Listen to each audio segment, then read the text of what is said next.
눈을 보고 축복하고 인사하는 시간 같습니다. 할렐루야. 샬롬 샬롬 샬롬 샬롬 샬롬 샬롬 샬롬. 하나님 사랑합니다. 여러분 주 안에서 사랑합니다. 오늘 믿음의 분량대로 하나님을 사랑하라 이런 말씀이죠.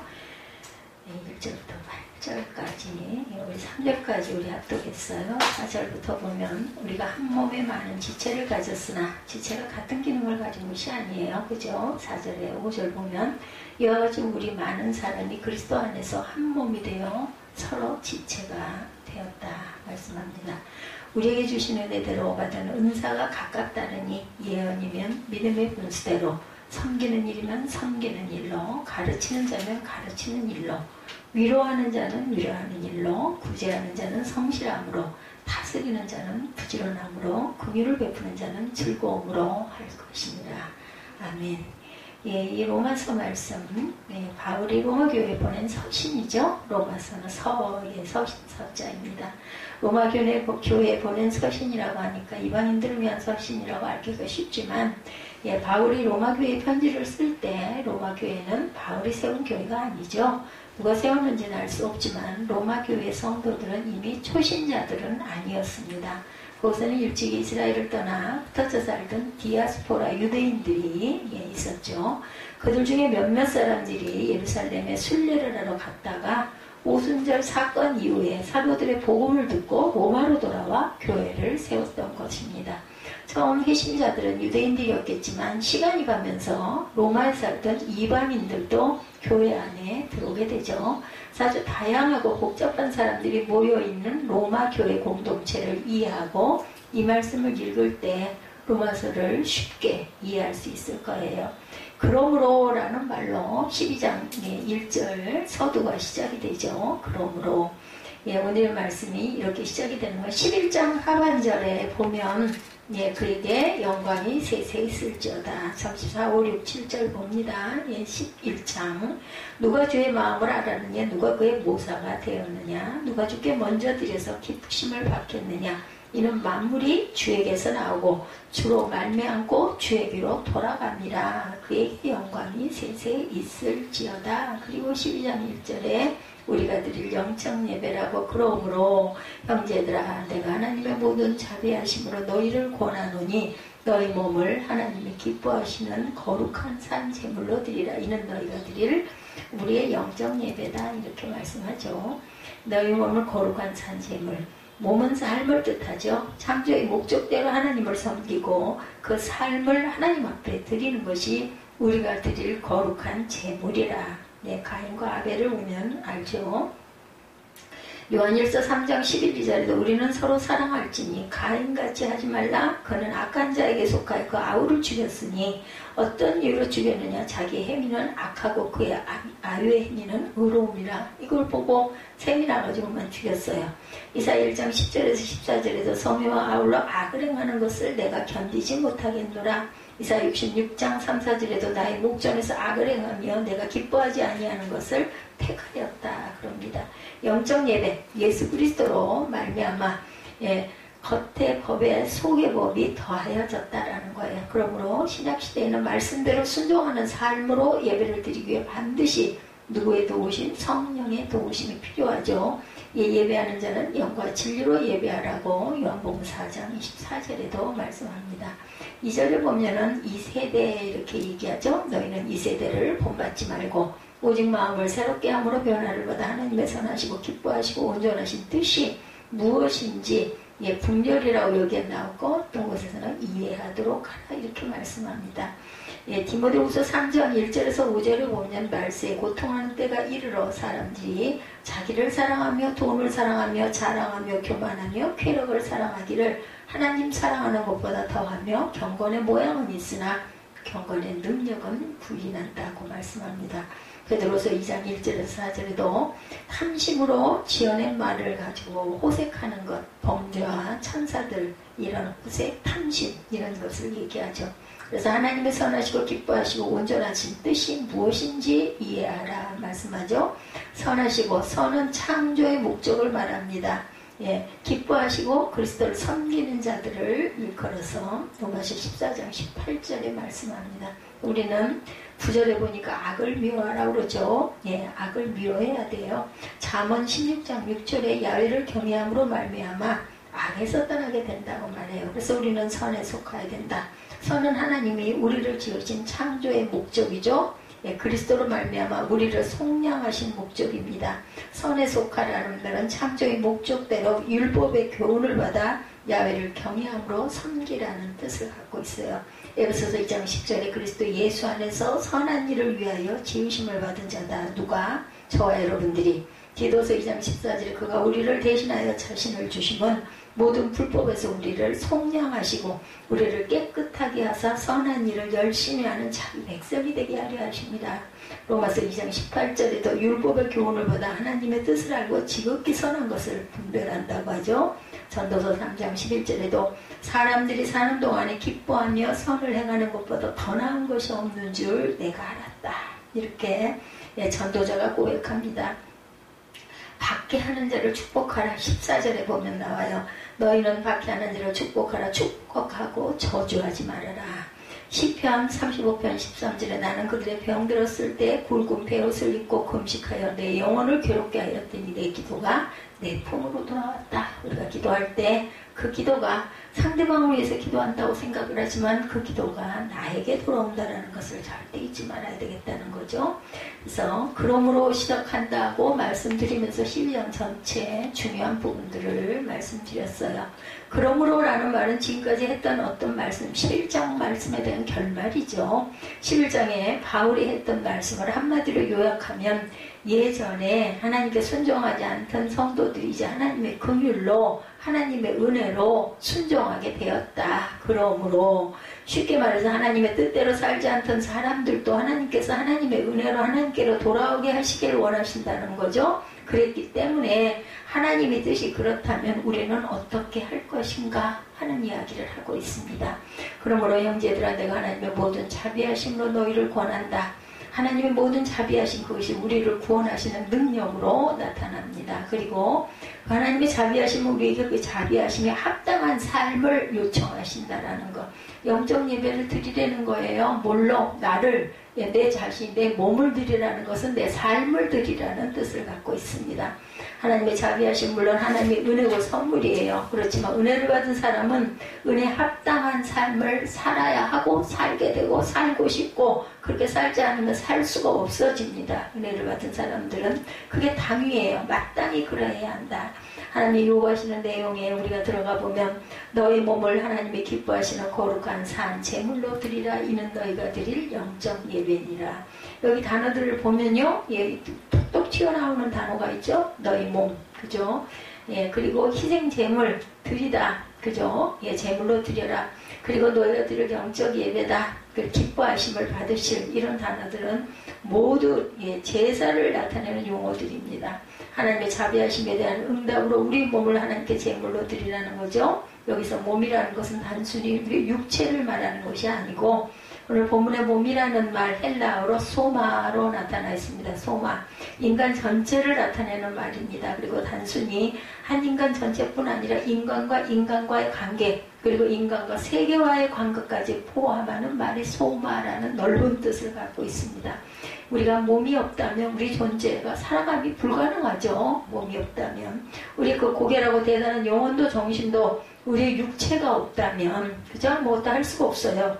특히 기독교인들이 은연중에 어떻게 보면은 영을 굉장히 귀하게 여기고 육을 아주 천시하는 그런 경향들이 있습니다. 그래서 예전에 보면 육신을 일부러 막 고난을 받게 하고 그죠? 혹독하게 몸을 자꾸 아주 그 뭐랄까 가라앉힌다는 뜻으로 여러 가지 어디에 가가지고 뭐 돌을 닦는다, 뭐 나무 꼭대기에 올라가서 거기에서 뭐 산다 이런 사람들이 굉장히 많았어요.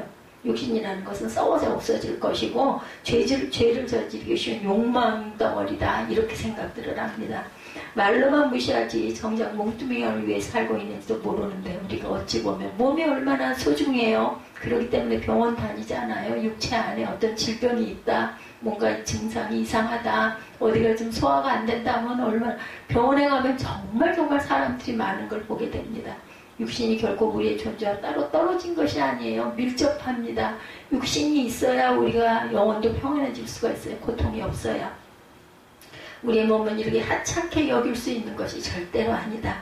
아파본 사람은 알죠. 육체가 정신을 지배할 때도 많아요. 물론 정신이 또 육체를 지배한다고 하지만 둘은 굉장한 그 평행의 관계를 갖고 있습니다.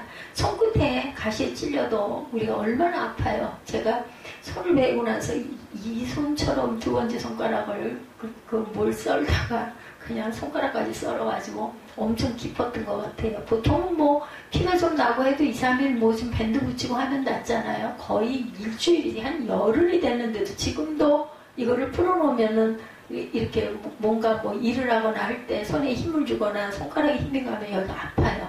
그래서 상처가 깊으면 깊을수록 이게 오래 가는구나 하는 거. 지금도 밴드를 붙입니다.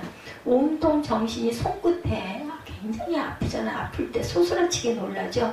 육신을 절대로 우리가 초월해서는 사람이 살 수가 없다는 것. 육신을 무시하는 전통은 헬라의 그 플라톤 철학의 영향을 받았다고도 봅니다. 예, 그래서 이데아 사상이라고 우리가 보고 있는 사물이 허상이고 진실한 존재는 사물이 보이지 않는 본질, 이데아에 있다 이렇게 보기도 해요. 이렇게 세상을 이데아와 허상으로 보는 것이 플라톤 철학입니다. 여기서 영향을 받은 게 영지주의에 영지주의 많이 들어보셨죠? 영은 선하고 완전하고 영원하고 육체는 악하고 불완전하고 없어지는 사라지는 존재다 이런 뜻을 갖고 있습니다. 구약 성경에서 우리의 몸이 하나님의 형상으로 지음받은 존재다 말하죠. 구약에 보면 흙으로 정성껏 빚는 하나님의 작품이다 이야기합니다. 한 작품도 똑같은 작품은 없어요. 쌍둥이도 부모님들은 분간을 한다고 그러죠. 사람들 일란성 성배 쌍둥이 보면 똑같다고 하지만 똑같지가 않다고 그래요. 신약 성경에서도 육체 자체를 죄악시하지 않습니다. 몸은 거룩한 성전이다 말씀하죠. 하나님의 전이 될 수도 있다는 거. 고린도전서 6장 15절에 몸을 그리스도의 지체다 이렇게 얘기합니다. 너희 몸을 하나님의 기뻐하시는 거룩한 산제물로 드리라. 이는 너희가 드릴 영적 예배니라. 우리의 몸을 하나님께 산제물로 드리라는 말은 우리의 마음과 생각과 모든 존재를 하나님께 올려드리라는 이야기죠. 이것이 하나님이 기뻐하실 만한 제사, 산제사다. 하나님께서 우리의 모든 존재를 통째로 제물로 바치라는 말씀입니다. 그것이 우리가 드릴 영적 예배라고 강조하죠.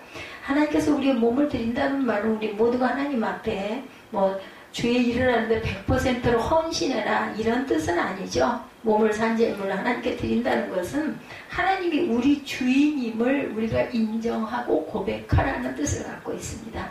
몸을 산제물로 하나님께 바친다는 것은 하나님이 우리의 주인임을 확인하는 것이고 하나님이 우리를 지으셨다는 것을 인정하고 고백하는 것이죠. 하나님이 우리를 만드셨으니 하나님이 우리의 주인이라는 거예요. 육신의 주인, 영의 주인, 영혼, 육을 다 다스리는 주인이시다. 우리가 하나님 곁에서 떠났을 때 하나님은 우리를 다시 그리스도의 피값으로 사셨어요. 다시 하나님은 우리의 주인이 되시죠. 하나님께서 우리를 바치는 것이 예배라는 말에서 우리는 예배에 대해서 다시 한번 생각하게 됩니다. 지금 구약시대의 제사를 지내는 것이 아니죠. 우리는 구약의 제사는 제물을 하나님께 드렸어요. 예, 짐승을 잡아서 피와 기름을 태워서 뭐 소제, 번제, 그죠? 화목제 이렇게 제사에 이름이 있어가지고 그렇게 제사를 드렸고 제사장이 반드시 있어야 됐고 대제사장만 지성소 안에 1년에 한 번 꼭 들어갈 수가 있고 대제사장이 그렇게 들어갔다가 소식이 없으면 지성소 안에서 죽었기 때문에 한참 동안 안 나오면은 그 제사장의 발목에다가 방울을 매가지고 들어가가지고 아무런 소식이 없어 너무 그 시간이 지체가 되면은 그 방울을 잡아당겨 본다 그러죠. 딸랑딸랑 소리가 나고 잡아당겨도 아무 소리가 없으면 그 다음에는 힘껏 잡아 끌면은 제사장이 죽은 시체로 딸려 나오기도 한다는 그런 이야기들이 있습니다. 그래서 아주 중요하게 제사를 여겼습니다. 제물이 없으면 제사를 드릴 수가 없죠. 구약의 제사는 죽음의 제사였고 제사의 중심에는 늘 제물이 있었습니다. 예, 당당히 모리아산으로 걸어 올라가서 자신을 제물로 바치는 아버지 앞에 두려움 없이 제단 위에 높은 이삭같이 용감하게 하나님 앞에 나아갑니다. 당연히 하나님은 우리의 죽음을 원하지 않으시죠. 하나님은 우리를 절대로 소모품 취급하시지 않습니다. 오늘날의 예배에는 죽음이 전혀 없어요. 우리가 드리는 헌금은 재물이 아니고 예물입니다. 예물, 감사 예물. 그렇죠? 우리 예배에는 재물이 필요 없어요. 예수께서 단번에 우리 모든 예배에 재물이 되셨기 때문입니다.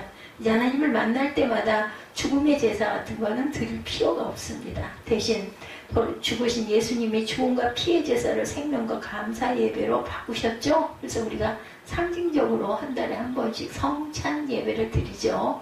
예, 그래서 그걸 피로 씻고 그리고 떡으로 우리가 양식을 삼는다. 한 달 동안 지켜주십시오 하고 예, 우리가 이렇게 예배합니다. 그런 의식이 있죠. 이런 글에 우리에게 우리의 몸을 하나님께 드리는 제물로 드려라 오늘 말씀을 하고 있어요. 주님 앞에 서는 것이 예배이고 우리 존재를 하나님 앞에 세우는 것입니다. 일주일에 1시간을 구별하고 떼어서 하나님 앞에 드리는 오늘의 예배도 물론 가치 있고 귀한 일이죠. 그렇지만 하나님 앞에 우리의 존재를 세운다는 것, 그분 앞에 우리를 산 제물로 드린다는 것은 오늘의 이 경건이 우리의 삶에서 계속 지속되어야 한다는 것. 예, 그것을 첫 주일의 시간에 우리가 예배로 하나님께 시간을 드리고 우리 몸을 드리고 예, 모든 것들을 하나님께 올려드리는 거죠. 오늘의 이 예배와 내일의 삶이 절대로 단절되어서는 안 된다. 연결고리가 되어서 일주일 동안을 지켜주옵소서 하고 우리가 예배를 드립니다. 이 예배의 경건과 사랑과 섬김, 그 모든 아름다운 가치들이 일주일 내내 우리의 삶 속에 계속 되어지기를 우리가 원하고 기도하고 예배하는 거죠. 날마다 우리는 온전한 모습으로 그렇게 주님 앞에 어떤 모습으로 우리가 마지막 주님께 구원받아 올라가는 그 모습과 그 마음과 그 상황이 딱 되어가지고 마지막 날처럼 최선을 다해서 하나님께 시간을 드리는 겁니다. 일상이 거룩해져야 합니다. 일주일 내내 성도여야 해요. 주일날 와서 예배 드릴 때만 의식에만 성도로 고백하고 가는 게 아니라 일주일 생활 자체가 삶의 예배가 돼야 된다. 예수가 언제 오실지 모르죠. 하나님은 언제나 계시고 어디에나 무소부재하게 계십니다. 우리의 모든 시간 속에 계신 하나님 앞에 서 있는 우리들이 잠깐의 예배로 거룩해지는 것이 아니라 우리가 늘 긴장하고 늘 준비하고 늘 매일매일 매 순간이 마지막 순간처럼 그렇게 살아내야 된다. 예수가 언제 오실지 모르니까. 예수님은 주일에만 오시는 예수님이 아니고 언제 어디서나 나와 함께 하시는 임마누엘의 예수님이시죠. 하루하루 최선을 다해 일상을 거룩하게 바꿔야 합니다. 이것이 영적, 우리가 드리는 영적 예배라는 거죠. 너희는 이 세대를 본받지 말고 오직 마음을 새롭게 함으로 변화를 받아 하나님이 선하시고 기뻐하시고 온전하신 뜻이 무엇인가 분별하도록 하라. 이 세대를 본받지 말라고 그러세요. 한국교회는 세상과 너무 동떨어져서 문제가 아니라 세상과 구별이 없어서 문제라고 합니다. 세상의 가치가 교회로 들어왔어요. 이 세상을 그대로 본받은 게 교회가 되어버리고 맙니다. 세상의 문화와 세상의 가치가 교회 안으로 여과 없이 걸러져 들이지 않고 그냥 들어왔어요. 사람들이 입맛에 맞는 교회를 만들기 위해서 안간힘을 씁니다. 그래야 성도들이 자리를 지킨다 이런 생각들을 하는 거죠. 끊임없이 쏟아지는 각종 프로그램들을 검증할 겨를도 없이 조금 이렇게 해서 바람이 일어서 부흥이 된다더라 하면은 너도 나도 할 거 없이 발빠르게 팍 도입하고 또 싹 없애고 이렇게 계속 좀 더 좋은 시스템과 좀 더 세련된 프로그램으로 사람들을 붙잡아 놓으려고 합니다. 그러나 정작 내용에 들어가 보면 그 가운데는 성장 욕구가 숨어 있다는 거죠. 모든 것을 양과 수로 평가합니다. 큰 교회가 좋은 교회가 되죠. 힘 있는 교회가 됩니다. 능력 있는 교회가 되고 유명한 교회가 되죠. 현대 교회들은 큰 교회든 작은 교회든 더 큰 교회를 지향합니다. 이제 시장경제의 법칙의 지배를 받게 돼요. 교회까지. 교회는 고객의 필요를 만족시켜주는 다양한 상품을 제공하고 서로 경쟁하는 기업체들이 돼버리고 맙니다. 자본과 시장의 논리를 그대로 본받죠. 그로 인해서 대박을 터뜨린 메가처치들이 많이 생겨났어요. 우리나라처럼 커다란 교회가 많은 나라가 없다 그러죠. 결과적으로 그렇게 거대한 교회들이 생겨서 한국 기독교가 질적으로 성장했는지, 양적으로는 성장한 것 같지만 결국은 평가를 해보면 수평 이동을 했을 뿐이라는 거죠. 작은 교회에서 유명하고 큰 교회로, 편리한 교회로 옮겨가는 거죠. 부흥하는 교회가 있다면 줄어드는 교회가 있는 거예요. 생겨나야 되는데 자꾸 수평 이동을 하다 보니까 더 이상 교회를 옮기기를 포기하고 신앙을 포기하는 사람들이 또한 늘어나고 있습니다. 아무리 커지더라도 건강하기만 하면 된다는 분들도 계십니다. 그렇지만 교회가 유기체라면 유기체는 어느 정도 이상 자라지 않는 성장의 한계가 있다라는 것. 근데 메가처치들은 무한대 성장을 추구하죠. 한계가 없이 무한하게 자라나는 세포를 암세포라고 해요. 여러분들 결국 병들어가고 있는 거죠. 이제 마음을 새롭게 해라. 마음을 새롭게 한다는 것은 자신의 뒤를 돌아볼 줄 알아야 된다는 거죠. 아니면 자신의 내부를 점검할 줄 알아야 된다는 것입니다.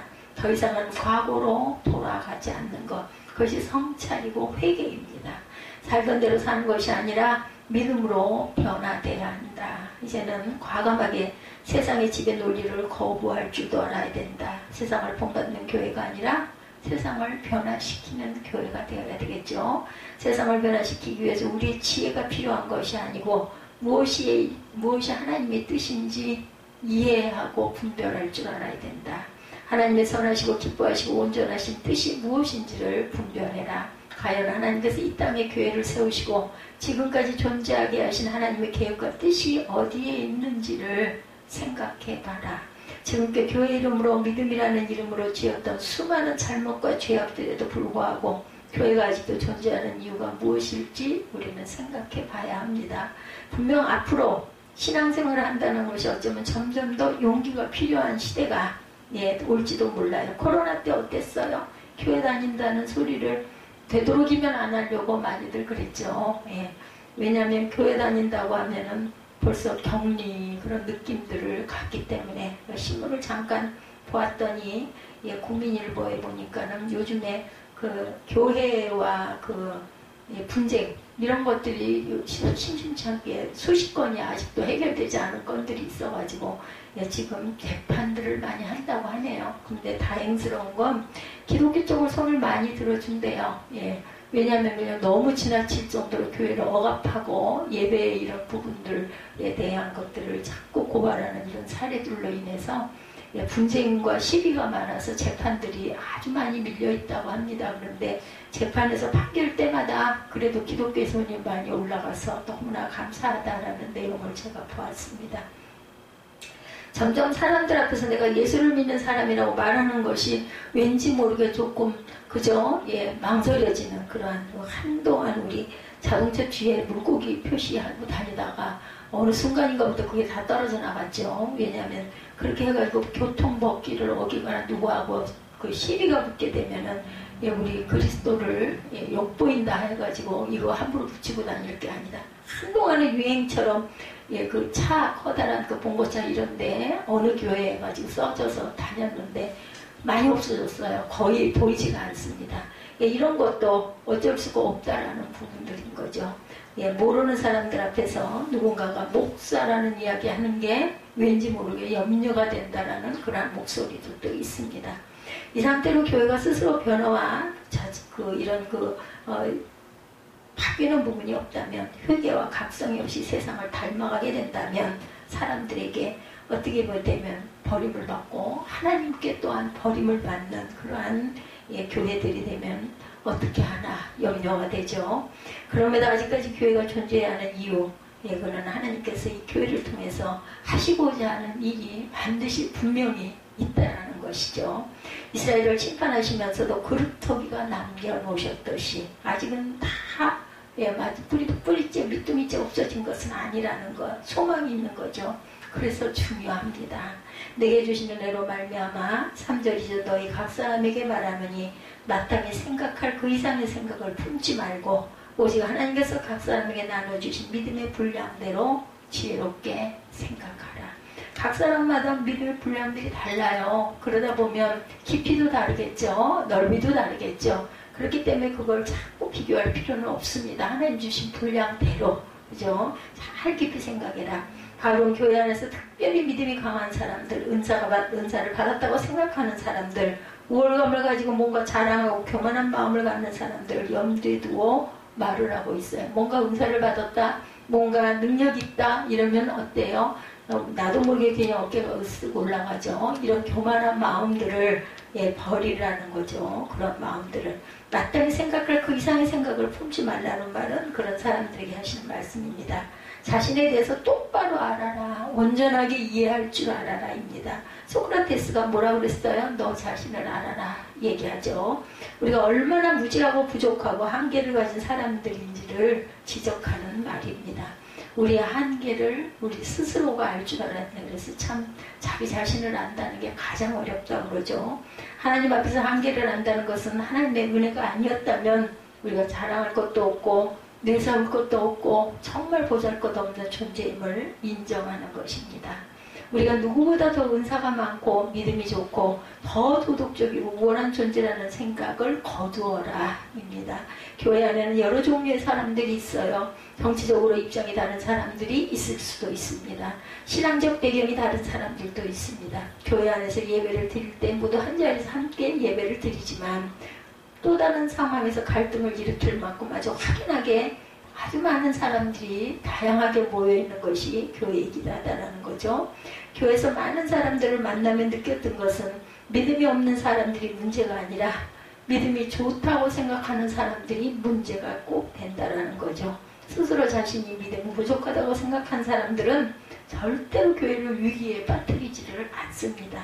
그들은 진심으로 겸손하기 때문에 아니 내가 부족하니까 나는 아무것도 모르니까 그런데 뭘 조금 안다 하게 되다 보면은 지난번 같은 일이 일어난다는 거죠. 그러면 안 되는데 은혜를 받은 사람일수록 더 넓어지고 부드러워지고 기도하고 안타깝고 긍휼하는 마음이 있어야 되는데 좀 알면 너희들 그렇게 하면 안 돼.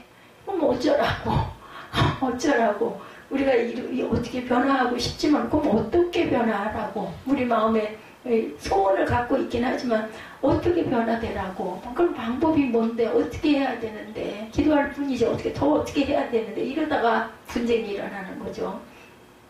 누가 보더라도 믿음 좋은 사람들이 문제라는 거예요. 그건 믿음이 좋은 게 아니죠. 교만 덩어리가 돼버린 거예요. 안타까운 거예요. 저는 지금도 순간순간 자꾸만 마음에서 일어나는 게 아니 어떻게 그럴 수가 있어. 어떻게 그래. 어떻게 그 성경에 나와 있는 절대로 그러지 말라는 말씀이 수도 없이 반복되어 있는데 성경을 그렇게 잘 안다는 사람이 자신이 하고 있는 게 뭔지 그거 알기나 할까? 나를 평생 어떻게 내 얼굴을 볼 수 있을까? 저는 이 물음표가 계속 옵니다. 이게 있을 수 없는 일이에요. 누구도 그렇게 해서는 절대로 교회에서 아무리 초신자는 당연히 생각도 못하죠. 뭐 신학 박사 아니야? 뭘 해도 어떤 사람이라도 어느 교회 가가지고 그렇게 해서는 안 되는 거죠. 우리가 초빙을 한다든지 말씀을 듣고자 한다고 하고 막 간절하게 그랬을 때 정말 힘들게 오셔가지고 말씀을 증거하고 전해야 되는 건데 그게 아니라 너 잘못하니까 너 내려와 이런 거잖아요. 그럴 수는 없는 거예요. 그 교회를 그냥 안 나오면 되는 거죠. 정말 생각할수록 아니 어떻게 그럴 수가 있지? 세월이 얼마인데 이런 생각이 저는 지금도 납니다. 다양한 사람들이 하나의 교회를 섬기기 위한 조건이 바로 믿음의 분량대로 오늘 말씀에 믿음의 분량대로예요. 분량이 적은 사람을 키운다고 어디까지 크겠어요. 억지로 그걸 집어넣는다고 변화가 되겠냐고요. 변화가 되려면 하나님의 은혜가 역사가 있고 우리의 사모함이 있어야 되겠죠. 믿음의 분량대로라는 말을 좀 더 쉬운 말로 하면 할 수 있는 한 최선을 다합니다. 이게 아마 고백이 될 것 같습니다. 우리 믿음을 각자 내 분량이 얼마나 되는지 아세요? 여러분들의 믿음의 분량을 누군가가 잴 수 있는 게 아니에요. 그걸 어떻게 척도로 어떻게 갖다 들이대고 어떤 모습 하나만 보고 그럼 본인은 다 옳아요, 다 잘해요. 못하는 부분이 누구나 다 있거든요. 각자가 할 수 있는 만큼 최선을 다하는 게 믿음의 분량이다. 10가지라도 할 만하면 하는 거죠. 한 가지를 하고도 힘이 들려면 하나밖에 못할 수도 있어요. 하나도 못할 수도 있습니다. 그래서 처음에 성도가 되고 나면은 기른다고 하죠. 양육을 한다고 합니다. 그래서 그런 얘기들도 많이 해요. 밥을 교회에서 몇천 그릇 정도를 먹고 나면 그 다음에는 봉사를 하게 된다, 이런 이야기가 있습니다. 처음에는 그냥 오면 받들어주고 섬겨주고 편하게 해주고 먹여주고 막 이렇게 해가지고 그 교회 식구를 만들고, 그걸 하고 내가 계속 받다 보면 아이 나도 뭔가 주고 싶어 이렇게 돼가지고 그걸 조금씩 봉사를 할 수 있게 되기 때문에 열심히 먹여야 된다 그러죠. 열심히 말씀도 먹이고 좋은 것도 먹이고 밥도 먹이고 영양도 공급해주고 막 이렇게 해서 길러야 한다라는 겁니다. 우리의 공로로 구원받는 게 아니고 할 수 있는 만큼, 우리가 감당할 수 있는 만큼 열심히 할 수 있는 한 최선을 다하는 것. 어떤 분은 교회에 출석해서 나와 앉아있는 것만으로 최선을 다하는 거예요. 힘써서 나오는 것 자체만으로도. 어떤 분은 이런저런 사역을 하고 싶어 할 수도 있습니다. 그게 위가 되었든 뭐가 되었든 할 수 있는 일, 내가 감당할 수 있는 일, 그것이 나에게 맡겨진 사명이라고 믿는 그 일을 감당하는 거죠. 지금도 제 기억에 기막힌, 지금도 해결이 안 된 부분 하나, 제가 전에 다니는 안산교회에서 주방 설거지를 좀 하고 싶다고 이야기를 했는데, 그걸 자기들이 같이 여기 있어요. 상의를 해보겠다고 하더니 일주일인가 2주일 만에 답은 뭐였냐면 안 된대요. 하지 말래. 참 그게 말씀하고 너무 다르잖아요. 뭐가 됐든 내가 무슨 대단한 걸 하겠다는 게 아니라 제가 그냥 주방 설거지를 좀 돕고 싶다고 하는데 그걸 하지 말라고. 도대체 뭐 때문에 그랬는지 지금도 이해가 안 가요. 자격이 없다는 거죠. 설거지 할 수 있는 자격이. 열심히 11조도 하고 다녔고 교회도 주일마다 빠지지 않고 금요 철야도 열심히 다니고 했는데 뭐가 문제인지는 알 수가 없어요. 왜 안 할까? 우리가 참 보면 이해 안 되는 일들이 정말로 많다라는 것. 대부분의 교회에 6살 아이들부터 70살까지 많은 층들의 사람들이 있습니다. 성도, 집사, 권사, 장로, 그리고 교회는 작아도 조그맣게 할 수 있는 일들을 가지고 있는 사람들이 있어요. 10명 집단, 100명 집단 있는 데가 있을 수도 있고, 한 사람 아니면 두 사람 아니면 한 사람이 몇 구역의 일을 한꺼번에 하는, 교회가 조그맣고 사람이 성도 수가 작으면 그럴 수도 있죠. 그래서 하나님께서는 우리를 각자의 교회에 보내주신 것이죠. 그렇게 하나의 유기체로, 하나의 생명으로, 하나의 몸된 교회를 우리가 다 이루어 갑니다. 말로만 몸된 교회가 아니라 서로 연결되어서 각각의 지체가 돼서, 우리 몸이 그렇잖아요. 몸뚱이가 있고 팔다리가 있고 눈, 코, 입이 있고 머리가 있고, 그죠? 다리가 있고, 이런 것처럼 우리가 함께 어때요? 몸 안에서 어딘가 어느 기관이 하나가 탈이 나면 어때요? 막 전체가 다 아프지 않아요? 그런 것처럼 아파하고 슬퍼하고 서로의 기쁨이 되고 또한 기뻐하고 함께 하나님의 나라를 만들어가는 공동체가 이렇게 이루어지는 거죠. 그래서 6절부터 7절, 8절 보면 우리에게 주시는 은혜대로 받는 자가 각각 다르니 예언이면 믿음의 분수대로, 섬기는 일면 섬기는 일로, 가르치는 자면 가르치는 일로, 위로하는 자는 위로하는 일로, 구제하는 자는 성실함으로, 다스리는 자는 부지런함으로, 긍휼을 베푸는 자는 즐거움으로 할 것이니라. 분명 우리가 받은 은사가 각각 다릅니다. 나는 아무것도 아니야, 뭐도 받은 게 없어서 절대로 그렇지 않습니다. 은사를 받았는지 무엇을 받았는지 우리가 중요하지가 않고, 모든 사람이 하는 일은 그 자체로 거룩하고 소중하다라는 거죠. 모든 생명이 소중하기 때문이에요. 하나님이 우리 모두를 다 소중하게, 그래서 악한 자라도 기다리신다고 그러죠. 아무리 어떤 이가 하는 일이 보잘것없어 보이더라도 그 사람이 없으면 그 자리에 공백이 생기게 누군가 그런 얘기 많이 하죠. 그래서 드는 자리는 없어도 나는 자리는 난다. 이따가 가면 뭔가가 빈하니 뭔가 빈 구석이 있어 보인다라는 거죠. 공백이 생깁니다. 몸의 지체 중에 어디가 되어도 필요 없는 부분은 하나도 없어요. 보면은 발가락 하나라도 없으면 제대로 걷지를 못하게 됩니다. 속도를 깎다가 조금만 다쳐도 때로 온몸이 놀라울 정도로 아파요. 그걸 잠깐 이렇게 할 때 그 아픈 거 찌르는 듯이 아프죠. 무슨 일이 되었든 내가 할 수 있는 일, 우리가 받은 은사대로 은혜대로 그 일을 감당하면 되는 거라는 거. 모든 지체는 은혜로 세워집니다. 모든 성도들이 은혜로 성도가 되었어요. 모든 성도들이 은혜로 각각에 맞는 은사도 주어졌습니다. 대단한 초자연적인 능력의 은사가 아니라 우리가 감당할 수 있는 부분이 은사이고 은혜라는 거죠. 하루하루 우리가 감당해야 하는 삶의 모든 거룩함이 은혜로 주어진 것이지 내가 뭔가를 잘해서 똑똑해서 받은 게 아니라는 거. 억지로 힘들게 울면서 감당하는 것이 아니라 성실함으로 부지런함으로 즐거움으로 할 수 있는 것. 오늘 우리는 그 지체로 이 자리에 나와 있습니다. 우리 교회가 건강한 교회가 되기 위해서는 모든 지체들이 다 건강해야 합니다. 한 지체라도 아프면 그 몸은 아픈 몸이 된다는 거. 왜냐하면 우리 모두가 하나로 엮여 있기 때문에 머리가 있고 눈, 코, 입이 있고 팔과 다리가 있고 그리고 다리가 있는 것처럼 몸통이 있는 것처럼 그러니까 조금만 어느 군데만 하나만 아파도 우리는 아픈 몸이 된다는 거 잊지 맙시다.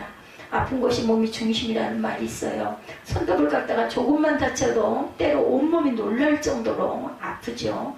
예, 성도 한 명 한 명을 소중하게 생각하는 교회들이 모두 다 되어야 할 줄 믿습니다. 서로 배려하고 공감하고 감사하는 아름답고 건강하고 그리스도로 말미암아 하나된 몸된 교회 새생명 새립교회가 되시기를 주님의 이름으로 축복합니다. 오늘은 로마서 12장 1절에서 8절 믿음의 분량대로 하나님께서 주신 은혜대로 은사대로 우리가 이웃을 섬기는 아름다운 공동체가 되시기를 주님의 이름으로 축복합니다.